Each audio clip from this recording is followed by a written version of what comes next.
Hi everyone, on this amazing Sunday, I'm Jovante Gray, and this is the second installment of Talking to the Future.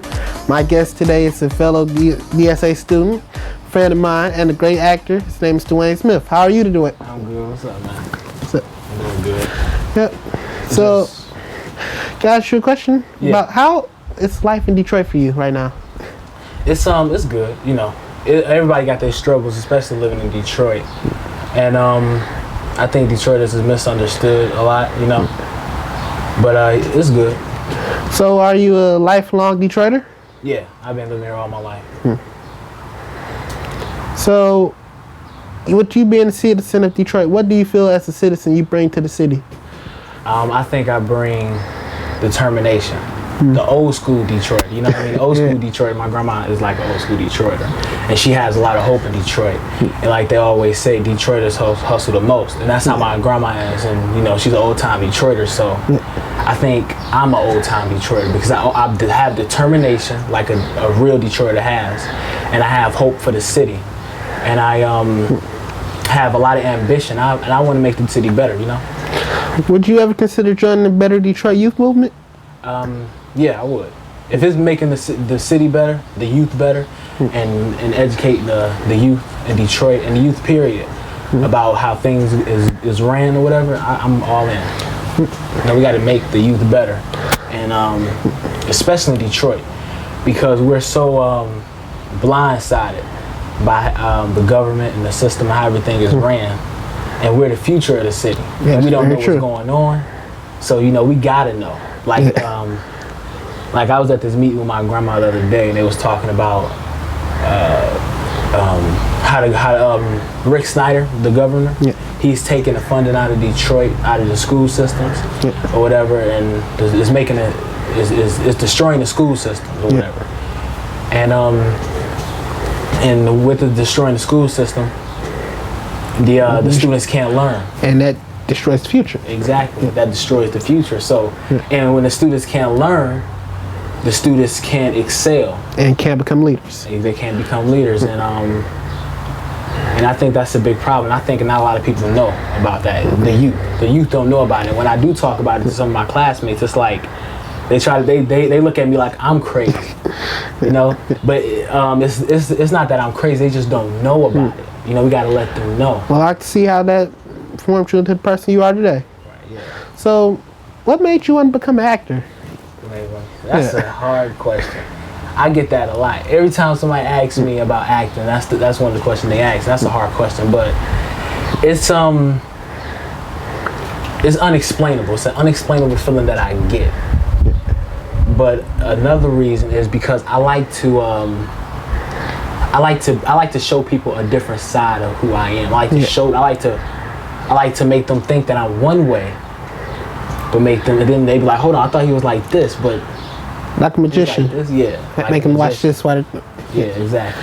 Like for me, when I wanted to become an actor, I wanted to become different people. It's like you become somebody else and you stuck in that character. Right. And another thing about acting is if you use acting the right way, you can also make it show truths. You know what I mean? Like go back to what I was talking about with Detroit, and I'm also write. So I plan on writing. I haven't started yet, but I plan on writing a piece about me living in Detroit, about educating people about Detroit and how it's ran, and how the system is ran, and how black youth in Detroit and black youth all around the world, around the country, is set up for traps. You know what I mean? Especially in Detroit because it's predominantly black. So what upcoming projects do you have planned? In August 30th, I have a show called Soul Custody that I'm going to be in. I play this character named Bobby Spencer, and it's written by this lady named Vanessa Lynn. She's no joke. She worked with people like Genuine, the singer. She worked with Robin Givens. She's really good. She's really good, and the script is really good. It's like it's called Soul Custody, and what it's about this lady named Pandora. She has a baby at 15, and 15 years later, her daughter is her age, and like 15 years ago when she had the baby, her mother took the baby from her, and the daughter Joy, she grew up her whole life thinking that Pandora, her mother, was her sister, and her grandmother was her mother. And it's like, it's a real crazy story. It's really good, though. What other projects do you have besides Soul Custody? Besides that, I have, I'm really proud of this project because it's student made, and it's in my school at DSA. And it's by this guy named, he written it, and he's directing it. It's called Storm of Confessions, and I have the lead role in that. And it's a really good script. It's gonna be like a mini series. It's gonna be like, I think it's only gonna be 2 seasons because he's a senior this year, and I don't think he's gonna be able to come back and direct it anymore because he's gonna have stuff to do in college. So tell me about your cast. I know about the cast. The cast in Soul Custody or both? Both. The cast in Soul Custody. Well, there's one person in Soul Custody and a Storm of Confession that I'm going to be working with again for the 3rd straight time, Jillian Craighead. And she's really, really good. She's really, really, really good. She actually inspires me. She don't know it, but don't tell me. But she inspires me a lot, you know. And she's really good. She plays Pandora when she's 15 in Soul Custody, and she has the main role in the Storm of Confessions. And then we got another friend of mine, Timothy. He also inspires me. I'm inspired by everybody I work with, truth be told. But he's really good too. He's really risen since his freshman year, last year as an actor. And he's more committed to it. He's more serious about it. He's more motivated to become better. And then we got you're in it, you know. you're in a couple episodes. Yeah. And you know what you do. Yeah. But then we got this girl named Katina who's gonna be also in it. Then we got Kendra. Then we got Jordan. And then this one girl was replaced, Danella. She was really good, but she's been replaced by this one girl named Brittany, and she's gonna. So speaking of acting, if you could have any iconic role, who would you play? Oh, that's easy, man. That's easy. It would be. Let me take my time when I say this. I'm just joking. But the role I want to play the most is Walter Lee in Raising the Sun. That part is so dynamic, and I seen Sidney Poitier did it. That's what got me interested in the character. I was like, wow, it's so good. Then I seen what's his name? P. Diddy play. P. Diddy played him. It wasn't Sidney Poitier, but I enjoyed it as well. And then I seen a recording of it at my school. I was kind of disappointed because I ain't gonna get into that, but I seen it at my school and it made me want to do it even more. And I'm gonna be actually doing it we're gonna be doing it DSA my senior year. So I'm really excited. I'm gonna be gunning for that role. And it's just, and I think the play as a whole is very important because it speaks to today's generation. Because this is how we live in now. You know, it was made in 1955, based on a 1930 family. So what you're saying is we're going through things that happened in the past, so we're reliving history. Yeah, I don't think we're reliving history.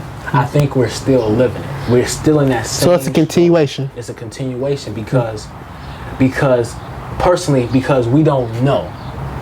You know, and it's worse now because we're manipulated to believe that money, like Walter Lee character, he's money hungry. He want to feed his family though. You know what I mean? Yeah.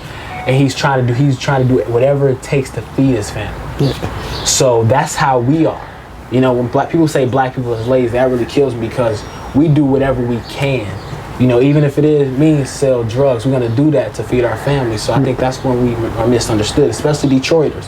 They say nobody hustle hard as Detroit, and that's the truth. We gonna do what we gotta do to feed our family, and people always pull that out as a fault, especially the government, because you know war on drugs and all of that. But it's a war on drugs because it's a race war. Still. Yeah. The government doesn't want They set up for traps. I'm not saying it's totally government fault because we fall for it. So it's our fault because we fall for it, and we don't know. We also got to recognize that we've been slaves longer than we've been free. Yeah. You know. So besides acting, what else do you see yourself doing in the future? In the future, besides acting, I see myself working towards changing the world. You know, and I'm gonna say it like Tupac said it. I may not change the world, but I will. I plan on sparking a mind that does. You know what I mean? But I really want to enlighten people. That's something I want to do besides acting. I want to capture them in with my acting. Or if I make music, if I decide to make music, music is probably easier because I think music influences people the most. Because if you look at a lot of guys' characters nowadays, it's on their music they listen to. Exactly. Like I listen to a lot of Tupac, and I'm very militant. If you look at the guy up the street, I'm not saying he listen to Chief Keef, or I'm just saying, I'm just trying to give you an example. If you listen to Chief Keef, then he's probably got a rotten mind. I'm not judging him. I'm not judging him at all, but he probably is not. It's like how you portray yourself is what you see that. Exactly. The music tells you what to be and who to be. Yeah. Your influence, and I think the system, if you like to say, figure that out, and they use that music to control people and how people feel. Because music, if you think about it, rap music is talking about money, money, money, money, females, females, females. And the black mind, the black youth, not everybody, all they want is money.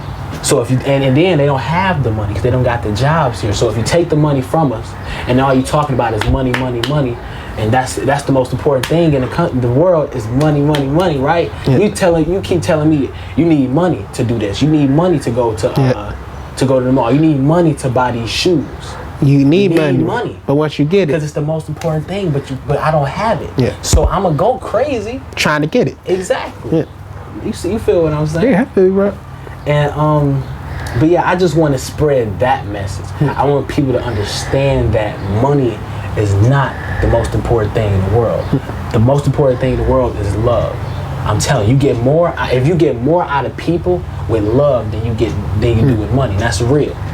If you want respect, love. You can't buy respect. If you give respect, you can get respect. You can't buy love. You can only get love through love. That's the only thing. And we confused by that. And we let money control us. We're slaves to money. We're slaves to materialistic type of things. So that's the message that I would love to spread, and I want to spread.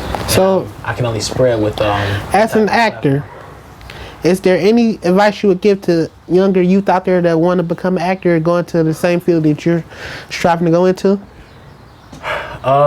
Yeah. The advice I would give them is make sure acting is what you want to do. Don't watch High School Musical. That's how I got into acting. But don't watch High School Musical and be like, ooh, I want to act because it looks fun.